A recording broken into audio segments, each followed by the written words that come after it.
Hey, boys and girls. It is Mrs. Virgie coming to you. Today, we are going to listen to chapter 2 of Lemonade Wars. And I just wanted to go over a couple things about yesterday. First one, really sorry about all the glitches with Google Meet, but it'll be fine. We'll get through it. Second thing I want to talk to you about is a little bit about this first chapter that we read. A lot of you've responded, really happy to see everything that everybody's doing. It sounds like you guys are interested in the book from most of you that I talked to. Remember, this is going to go along with our social studies unit, so start to think about some of those things about bartering and trading, opportunity cost, things like that. So yesterday we read the first chapter called Slump. And here's some of the things that you guys told me about some problems that Evan was experiencing. And one of them was, we're not really sure why he's mad. That was one problem. Some people said, and I hadn't even thought of this, I think it was Emmett had said something about how he was really kind of mad and because it was so hot. That was a problem. That's why he was down in the basement. Part of the reason why he was down in the basement to begin with. He was really upset with his sister that she has ruined his last days of his summer break. Those were a few other things. You talked to me about what you thought humiliated meant. Many of you said kind of being very embarrassed about something. And you described Evan as being irritated, annoyed, mad, angry, and also humiliated. And lessons, a lot of you came up with some really great ideas. Here were a couple of them. Don't be mad at somebody all the time. I even said something about it's really kind of hard to be mad at your siblings, especially when you live together. And I don't know if anybody else said this yet. I'm recording this at about 3 o'clock this afternoon, so I haven't read everyone's or looked at all of the flip grids yet. But the other one I thought of is don't take your eye off the ball. That was a big one because take your eye off the ball, it's going to hit you in the nose. So let's get started with chapter 2 of Breakup, called Breakup of the Lemonade War. Probably a suggestion that I have for you today is to, and as the days go on, you guys are so used to having that piece of paper in front of you while I'm reading to you in class. So have your Google slide up and look and see what those 4 square questions are, what it is you're looking for, and have a piece of paper next to you or have your Google slide open that you can type some information, make some notes down of things that you want to discuss. All right, so here we go. Chapter 2, Breakup. Breakup, a noun, a dissolution of a unit, an organization, or a group of organizations. The Justice Department sometimes forces the breakup of a large corporation into several smaller companies. Jessie didn't get it. She just didn't get it. What was Evan's problem? He'd been acting like a weirdo for 2 days now, and it was 2 days ago that the letter had arrived. But why would he be so upset about that letter? This is a puzzle, Jessie told herself, and I'm good at puzzles. But it was a puzzle about feelings. And Jessie knew that feelings were her weakest subject. Jessie sat in the cool darkness of the basement and thought back to Monday, the day the letter had come. Everything had been so normal. She and Evan were putting together a lemonade stand in the driveway when the mailman walked up and handed Jessie a bundle of letters. Evan never bothered to look at the mail, but Jessie was always entering contests and expecting to win, so she flipped through the letters right away. Boring, boring, boring, said Jessie as each letter flashed by. Hey, something from school, addressed to Mom. She held up a plain white envelope. What do you think it is? Don't know, said Evan. He was in the garage, uncovering the small wooden table they usually used for a stand.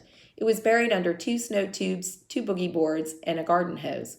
Jessie watched while Evan gave a mighty pull and lifted the table up over his head. Wow, he's gotten so big, Jessie thought, remembering that Mom had said that about Evan's growth spurt. Sometimes Jessie felt like Evan was growing twice as fast as she was, growing up and growing away. It looks important, said Jessie. It looks like bad news, is what she thought in her head. Was there a problem, a complaint, a mix-up? All the nervousness she'd been feeling about skipping to 4th grade suddenly burped inside her. "This table's really dirty," said Evan. "Do you think we can just cover it up with a lot of cups and a pitcher and no one will notice?" Jessie looked. The table was streaked with black. "No," Evan groaned. "I'll clean it," said Jessie. Evan had only agreed to have a lemonade stand because it was one of her favorite things to do. The least she could do for him was clean the gunk off the table. "Maybe," she said, holding up the envelope, "they're postponing school. Maybe the first day isn't going to be next Tuesday. You think?" That got Evan's attention. "Let's ask Mom to open it," he said. Up in the humming cool of her office, Mrs. Tresky read the letter through once. "Well," she said, "this is a curveball." She looked right at Evan. Jessie thought her face looked worried. "Evan, you and Jessie are going to be in the same class this year. You both have Mrs. Overton." Jessie felt relief flood her entire body. The same class! If she could have wished for one thing in the whole world, that's what she would have wished for. She would be with Evan, and Evan would make everything easier. He would introduce her to all those 4th graders. He would show them all that she was okay, not some puny 2nd grader who didn't really belong. But Evan didn't look happy. He looked angry. "Why?" he asked with an almost shouting voice. Mrs. Tresky scanned the letter. "Well, the classes are small to start with, and now some of the 4th graders they thought would be attending aren't because they're moving or switching to a private school. So they need to combine the 2 classes into one bigger class." "That's so unfair," said Evan. "I wanted Mrs. Scooby, and I don't want—" And he looked at Jessie. "That's so unfair." Jessie was surprised. This was great news. Why didn't Evan see that? They always had fun together at home. Now they could have fun in school, too. "It'll be fun," she said to Evan. "It will not be fun," said Evan. "School isn't fun." And then he stomped downstairs and locked himself in his room for the rest of the afternoon. They never finished the lemonade stand. And here it was, 2 days later, and Evan was still all locked up, even though he wasn't in his room. He wouldn't talk to her, and he wouldn't play with her. So Jessie went up into her room and did what she always did when she was upset or angry or sad or confused. She started reading Charlotte's Web. She had read the book about 100 times. She was at a pretty good part, the happy part. Wilbur had just been named some pig, and he was getting all kinds of attention from the Zuckermans and the whole town. But Jessie couldn't settle into that happy feeling, the one that usually came when Charlotte said, "I dare say my trick will work on Wilbur's life be saved." Instead, she kept noticing an unhappy feeling tapping on her shoulder, and it wasn't the unhappy feeling that came from knowing that Charlotte was going to die on page 171. It was Evan. She couldn't stop thinking about what he said. Jessie could only remember one other time that Evan had said, "I don't like you," to her. Grandma had been over and Evan needed help with his math homework. He had that frustrated, screwed-up mouth look that he sometimes got with math or spelling or writing reports. Mom called it his "he's gonna blow" look. But Grandma couldn't help him because it was all Greek to her. So Jessie had shown him how to do each problem. Well, she just sort of jumped in and did the problems for him. That was helping, wasn't it? Grandma had called her a girl genius, but Evan had ripped his paper in half and run upstairs shouting, "I don't like you," just before slamming his door. And that was last year. Jessie rested the book on her stomach and stared at the ceiling. People were confusing. She'd rather do 100 math problems than try to figure out someone else's mixed up feelings any day of the week. That's why she and Evan got along so well. He'd just tell her straight out, "I'm mad at you because you ate the last Rice Krispie treat." And then she would say, "Sorry, hey, I've got some Starbursts in my room. You want them?" And that would be that. Evan was a straight shooter. Not like those girls at school, the ones who had started that club. She rolled over onto her side to get away from those thoughts.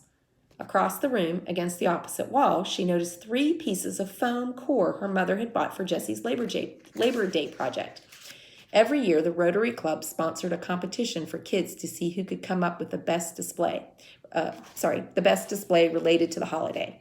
This was the first year Jessie was old enough to participate, and she had begged her mom to buy foam core and gel pens and fluorescent paper and some special stickers for her display. She was determined to win the prize money, $100, but she hadn't been able to come up with a single idea that seemed good enough. So here it was, just 5 days before the competition, and the foam core was still completely blank. Jessie reached for her book. She didn't want to think about the girls at school, and she didn't want to think about the competition, and she started reading again.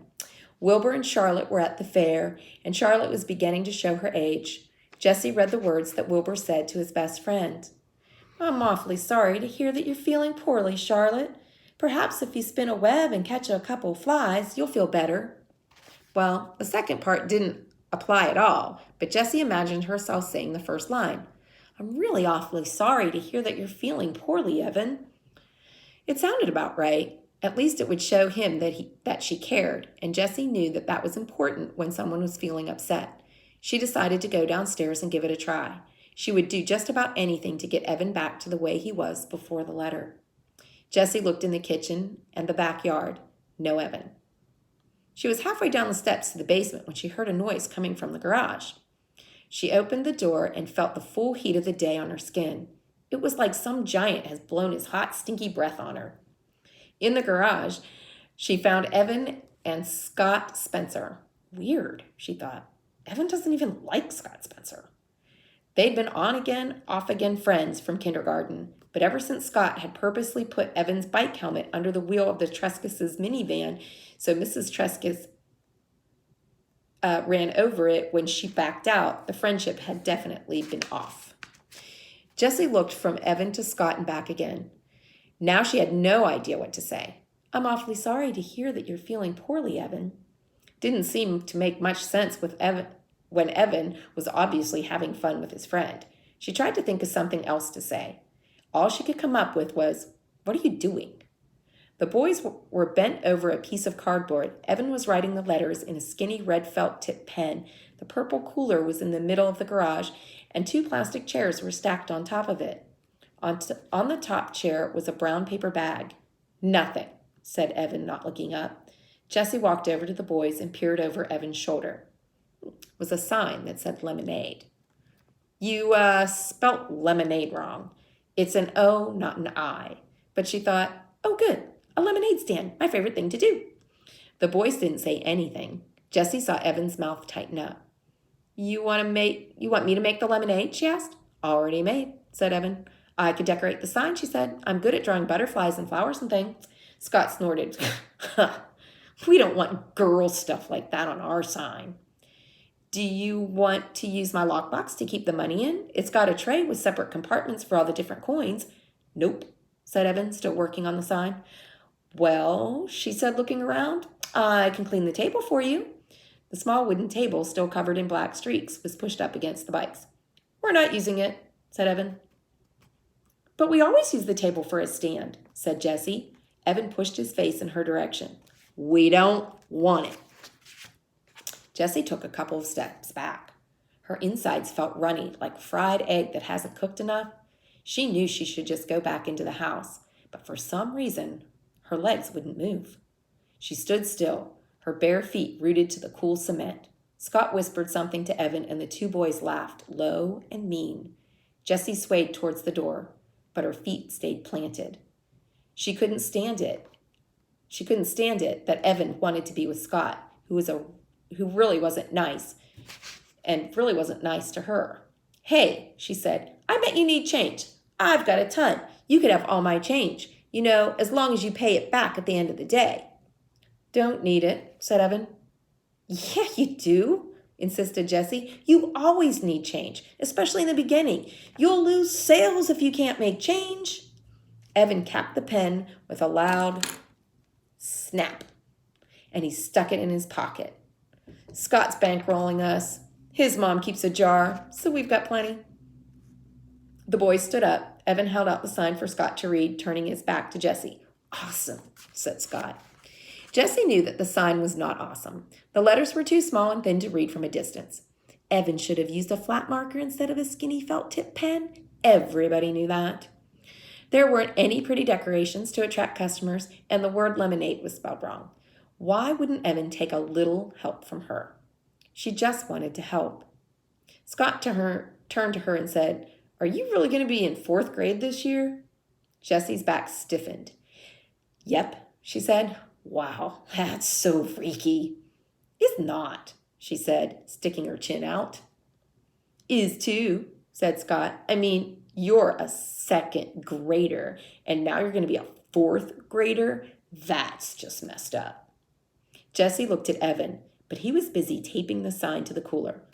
"Lots of people skip grades," said Jessie. "It's not that big a deal."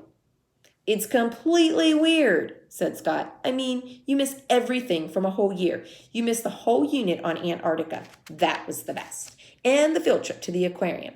And the thing where we sent letters all over the country. Remember that, Evan? You got that letter from Alaska. That was so cool." Evan nodded, but he didn't look up. "It's not that big a deal," said Jessie again, her voice stretched tight like a rubber band. "It's like you miss a year of your life," Scott said. "It's like you're going to die a whole year earlier than the rest of us because you never had 3rd grade." Jessie felt cold and hot at the same time. Part of her wanted to yell, "That doesn't make any sense!" But the other part of her felt so freakish, like Scott had noticed she had 3 legs. Evan stood up and tossed the paper bag to Scott. Then he grabbed the plastic chairs with one hand. "Come on, let's go." And he reached down to grab one handle of the cooler. Scott grabbed the other, and together they lifted it and began to walk out of the garage. "Hey, Evan," said Jessie, calling to their backs. "Can I come too?" "No," he said without turning around. "Come on, please. I'll be a big help. I can do lots of things." "You're too young," he said sharply. "You're just a baby." The boys walked out. "You're just a baby." Jessie couldn't believe that Evan had said that. After all the stuff they'd done together, and he was the only 14 months older than her, hardly even a full year, she was about to yell something back really harsh, something stinging and full of bite like, "Oh yeah?" when she heard Scott say to Evan, "Man, I can't believe you have to be in the same class as your little sister. If that happened to me, I'd move to South America." "Yeah, tell me about it," replied Evan, crossing the street. The words died on Jessie's lips. She watched Evan walking, getting smaller and smaller. He was deserting her. He wasn't going to stand by her at school. He wasn't going to smooth the way for her. He was going to be on the other side with all of them, looking down on her, telling everyone that she was too young to be part of the crowd, telling everyone that she didn't belong. "Fine for you, Evan Trescus," she said as she marched into the house, fists balled up in her sides. "I don't need you. I don't need you. I don't need you to have fun. I don't need you to run a lemonade stand. And I don't need you to make friends in the 4th grade. Halfway up the stairs, she stopped and shouted, "And I'm not a baby!" That's the end of the chapter. So for today, make sure you look at your Foursquare.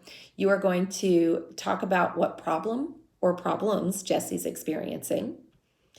And I want you to think about what it means to smooth the way. What does smooth the way mean? And here it is again. He wasn't going to stand by her at school. He wasn't going to smooth the way for her. He was going to be on the other side with all of them looking down on her. So think about what you think smooth the way means. And I want you to describe Jessie. Tell me some of her character traits, what's going on with her, and just couple words here and there that are going to describe Jessie. And then finally, I want you to think about what lesson this chapter might teach you. Also, I want you to think about the setting. Where is the setting in this story? If at any time you need to go back and listen to the chapter or parts of the chapter, always feel free to stop the recording, write down what you need to, and then start back up again to get you to help you out. If you need me, I'll be around today. Look forward to seeing you.